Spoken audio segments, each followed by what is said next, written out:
Hello, welcome to Dungeon Dwellers Podcast. I'm your host Justin. Today is our 30th review of Halloween month. Our second to last review. Today we're reviewing Freddy vs. Jason vs. Ash. This is one of my favorite horror books to read during the Halloween season.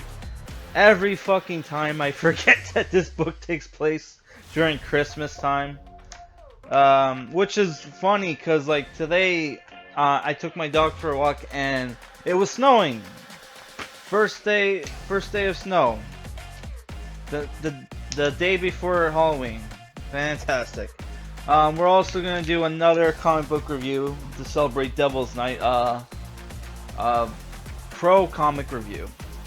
So look forward to that. So this is the sequel to Freddy vs. Jason, which is like, I think it was like a 2003 horror movie.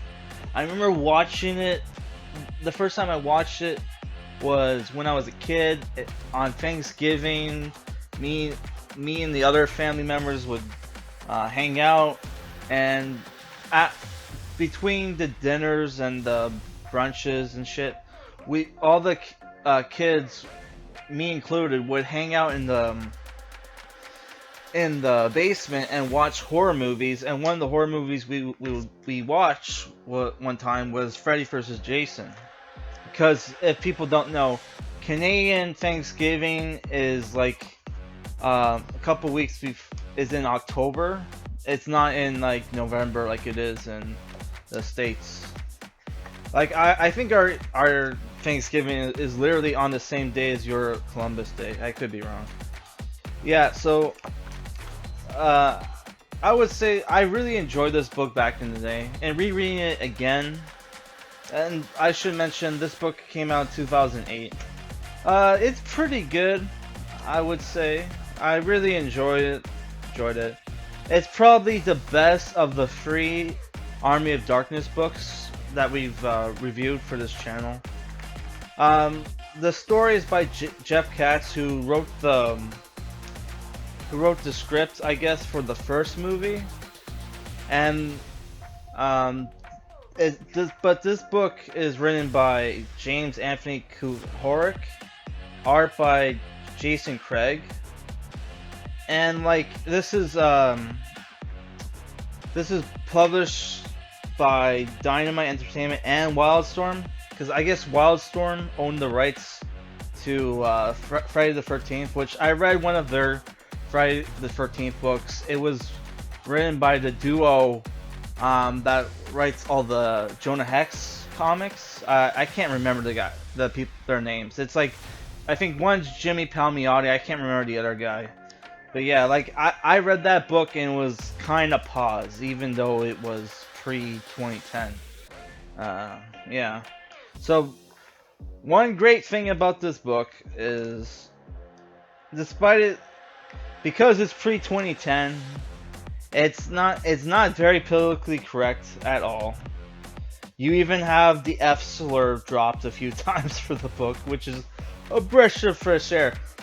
I can't use the F slur myself because I could get charged with a $2,000 fine by the government for hate speech. So, but like, yeah, hearing Freddy use it is pretty cool. So the story is, two of the survivors from Freddy vs. Jason decide to, after 5 years later, around Christmas time, to come and check to see if Freddy and Jason is still dead. And boy, were they retards for coming back. They instantly get blown the fuck out by your boy Jason, who's being controlled by Freddy. Freddy lives on, despite being decapitated and dismembered. He still lives on in Jason's head. And Freddy, I guess they kind of rewrite Jason's origin story. Apparently, his mom, who was the villain for the first movie, Friday the 13th movie, I guess she had the Necronomicon and used it to bring Jason back to life. So they kind of rewrote his origin story, which I'm not really a huge fan of that shit. But then again, the Jason is one of those characters where his origin story is fucked up. Like at one point he was like a worm from hell or some shit. I don't know. I've never watched the Friday the 13th movies. The only Friday the 13th movies I've seen is the first one. Random ones on TV as a kid. I couldn't tell you which ones. The remake, which came out, what, 2008, 2009, I can't remember. It had the guy from Supernatural. I love how I'm saying the guy like I don't know his name. At one point I did, but I don't remember now. Which I was a huge Supernatural fan. I even have the fucking Supernatural anime on my shelf over there. Maybe I'll review it. Who knows? Yeah. But like I honestly I always liked Jason. Honestly, as a slasher, he's. Oh, I also saw Jason X, which that was a piece of shit. Yeah, I've always been kind of a fan of Jason. To me, he's kind of a better character than Michael Myers, even though people say Michael Myers is a way that people say that Jason's a ripoff of Michael Myers. Michael Myers was inspired by Black Christmas. The whole Halloween movie was a ripoff of Black Christmas 2, which was going to be called something else. Maybe Black. I don't know if it was going to be called Black Halloween. But yeah, the director of Black Christmas was going to make a sequel where it was set in Halloween. He told John Carpenter that, and John Carpenter stole his idea. I don't know. He might have gave him permission. I don't fucking know, but that's what happened. So what happens is Freddy wants to come back to life. He needs the Necronomicon. There's a S-Mart that opened up in town. Your other boy, Ashley J. Williams, shows up. He gets transferred to the new Ultra S-Mart, and is there to teach the new kids, to teach them the ropes on how to run department store. And there's a couple cool scenes at the department store. You had a rampage by Jason, which you got to see some cameos from the other Wildstorm characters. Like you got to see the Wildcats, which was originally Image Comics characters, but they got transferred over to Wildstorm when Jim Lee left to start working for DC. I don't know. I have a mush mouse today. I don't fucking know why. Yeah. Yeah. So you got some pretty. This book is basically a slasher movie, which ends with Freddy versus Jason versus Ash right at the end of the book. But you got lots of kills with Jason. You got some great lines from Freddy. Ash, to me, I really like Ash, but honestly, I felt like they didn't really get his character right. Some of the lines he said are really very stupid, and he honestly talks too much. And there's he'll have one-liners that drag on for too long. It's like, dude, that's like a fucking paragraph just came out of his mouth for like a second, that 1 second before he did something. That's fucking dumb. Oh well. Oh, by the way, I didn't notice this, but apparently the cover for the graphic novel is done by Eric Powell, the creator of The Goon. I did not fucking notice that at all. But that's because Eric Powell has this cartoony art style, and it doesn't look that cartoony on the here. So that's probably why I didn't recognize it. Yeah, but I would say the art is good.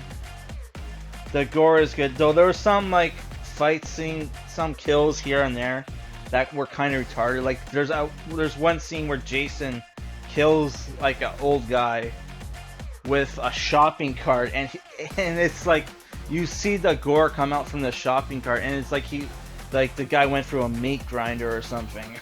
It's like, what the fuck? That makes no sense. Yeah, and yeah, there's despite despite the ultra violence and the F slurs being dropped, they don't really say fuck, and there's no you get naked bodies, but you don't see the goods, if you know what I mean.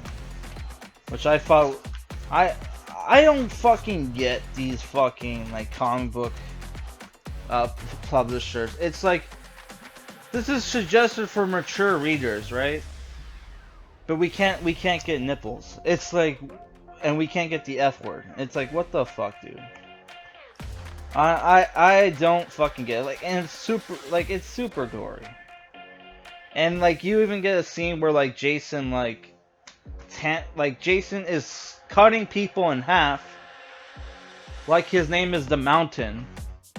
That's a Game of Thrones reference. But there's lots of references in here, by the way. Not bad actually. Like some of the references. I also thought it's kind of a plot hole because like Jason is like deformed, right? But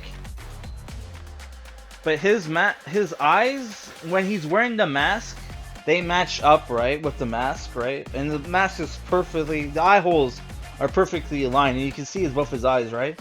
When he gets his mask shot off by Ash, and his eyes are malaligned. They're like, one's like up here, one's down there, and it's like, huh? It's like, did they forget about, like, did the artist forget that like you drawn him like with perfectly aligned eyes? Now that his like mask is like off, now they're malaligned, which is weird to me, but whatever. Oh yeah, I forgot to mention, like Jason gets his hand cut off, so he puts it. Somehow a second machete pops out of nowhere, and he puts one in his stump, and then he's wielding another machete in the other. It's like, where did that other machete come from? It's like, I don't fucking know. It's like horror movie logic here. I don't know. This book is honestly, it's a fan for like slasher movie people. If you love slasher movies, you're probably gonna love this book. If I'm gonna give it a rating, I'm honestly gonna give it an 8.5. This book belongs in the Kings of Halloween Month circle, which we're gonna announce probably on November 1st, because I have to go through all my videos, because the reason why I put the ratings in the description is so I know what I rated it, so I don't have to rewatch it. But some of the older videos, I forgot to do that, so I'm gonna have to watch like hours of my videos to figure out the ratings, so we can figure out who the kings are, who the losers are. We pretty much have a good idea who the winner's circle is going to be. But the loser's circle, I'm not exactly 100% sure. So make sure to check out on November 1st for that. We're also going to start Fantasy Month. The first review for Fantasy Month is going to be Claw Unconquered by Chuck Dixon and Andy Smith. Chuck Dixon is apparently a comic book writer who went rogue, who was sick of the conservative, sorry, he got sick of the conservative bashing in the comic book industry and went independent or something.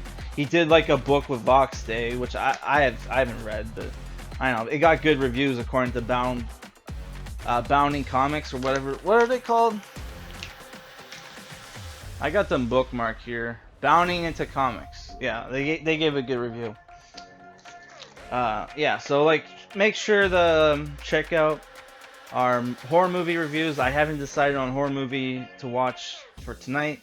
It's probably either My Name is Bruce or Phantasm.